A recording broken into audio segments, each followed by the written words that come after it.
sometimes clearing the damage and debris in the wake of a deadly storm can seem simple compared to the amount of stress that families are trying to cope with.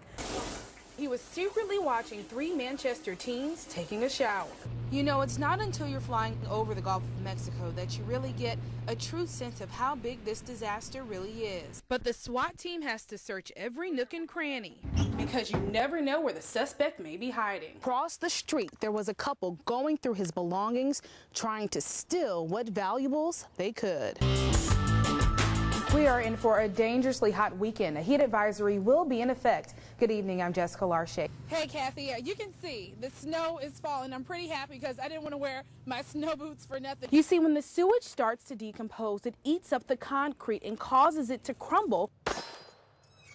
But only 1% of those background checks are actually rejected for guns. Now, a week of freezing cold temperatures, definitely not man-made, but the city's really old cast iron pipes like this one are, and it's a major factor that led to the water crisis. So I had to see if I could hang with Chris. It couldn't be that bad, right?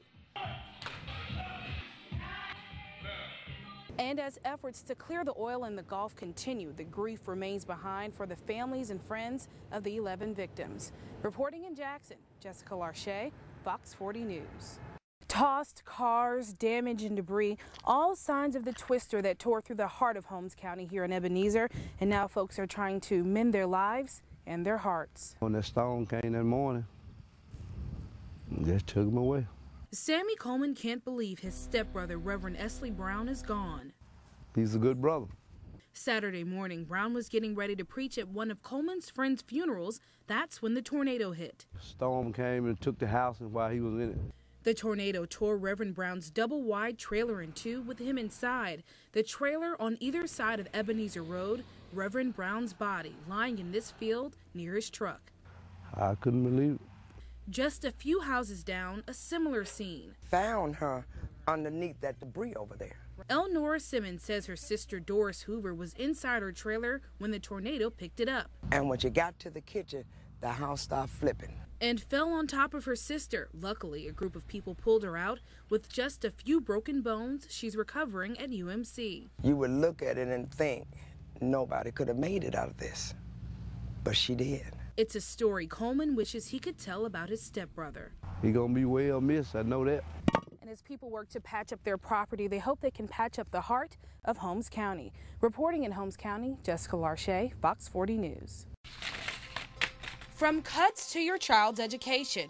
This is not going to be business as usual. To mentions of merging some state universities. No merger, no closure. To shutting down hospitals that help the mentally ill. Bad news about Mississippi's budget comes every month as the governor announces sales tax revenues don't meet expectations. Come up with another way. Come up with a better way. But there is another way. Some of the bad budget news could have skipped the headlines. This is not something that happened overnight. Fox 40 News has found up to $100 million the state could be bringing in every year. It's the 7% you see on receipts that isn't getting from some businesses to the state. That's not fair to you or me. Everybody should be carrying their rightful load. Kathy Waterbury is the spokesperson for the State Tax Commission.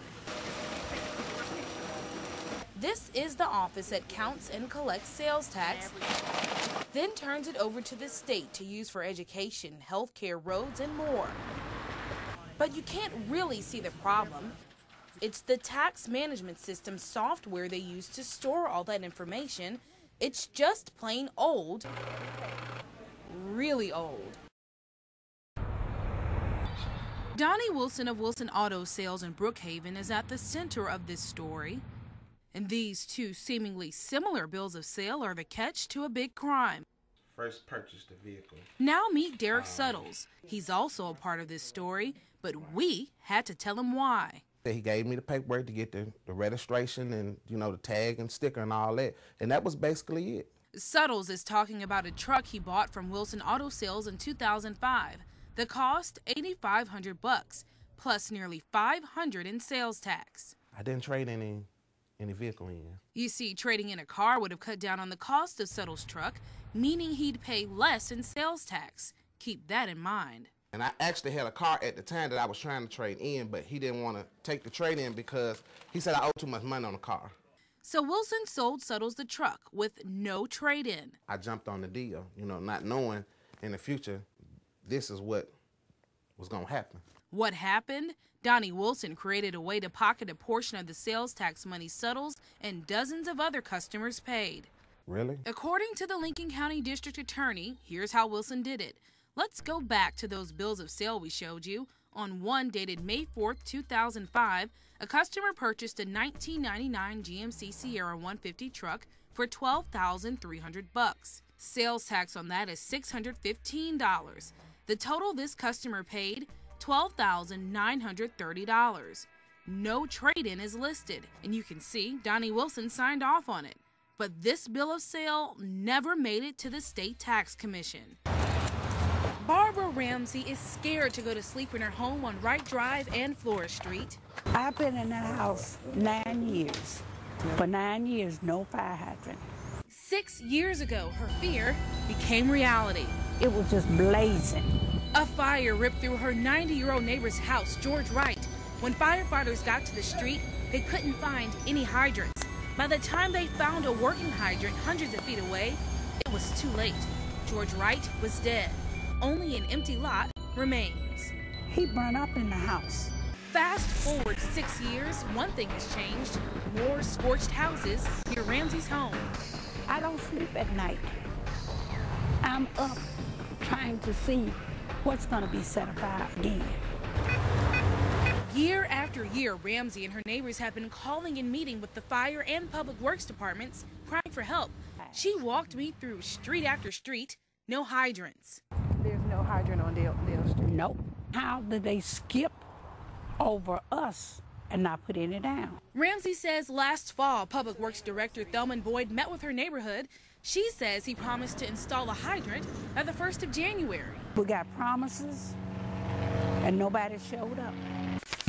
So I started looking for other hydrant holes in the city. First, pouring through 200 pages of hydrant locations, then a map. The little red dots represent fire hydrants, and there it was. A city-annexed area in the northwest corner, not one single hydrant marker. So I came straight to the annexed portion of Jackson off West County Line Road and Cynthia Road, armed with my papers of fire hydrants. And we drove around for miles and miles, and there is not one. And taxpayers say their life is on the line. No fire hydrant. If the house catches fire, we just gone. Willie Rogers has been living on Cynthia Drive for 19 years, and for the last two, since we started paying taxes, he's been paying taxes to the city of Jackson after it was annexed from Hinds County. He says there are no water lines, no sewage, no street lights, and no hydrants. We're paying the taxes. Why can't we get service from the city? Rogers and Ramsey on two different sides of the city, but at the center of one hot-button issue. Here's a breakdown of the hydrant holdup.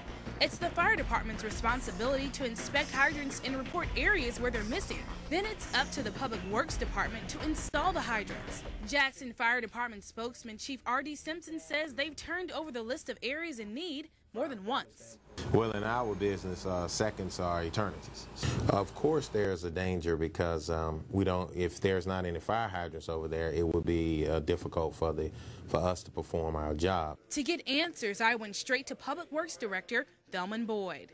Is it going to take someone else dying in a fire to get fire hydrants in that area? We are in the process of installing a fire hydrant in that location so they will have sufficient fire protection. Ramsey and her neighbors say they saw Public Works on Flora Street and Wright Drive just before Christmas last year, marking the street. Blue lines for water and green lines for sewage. 3 months later, just lines, no hydrants. Well, we hope to have a fire hydrant in that location in the next 30 days. Boyd says the expensive part is replacing smaller water lines with 8-inch lines for better pressure all over the city.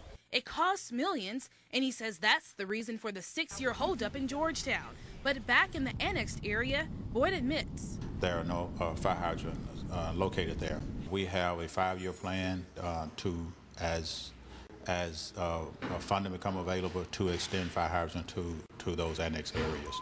5 years, Willie Rogers says he'll live in fear. It's hard to get somebody out here, and that makes a person feel real scary. A scary reality Ramsey says she's willing to see through until she can sleep at night. And I am going to stick it out. I'm determined. Now, Public Works Director Thelman Boyd tells me there will be a hydrant on Miss Ramsey Street in 30 days, and that's exactly where I'll be to see if that promise is kept. This locator marker for a working fire hydrant here on the corner of Hollingsworth and Flora Street, just 2 blocks from Miss Ramsey's home. Now, we told you that we would be back here in this neighborhood in a month from when our investigation aired, and as you can see, progress is being made. I never thought I would see it as quick as it has come. And it's all because of what Fox 40 did.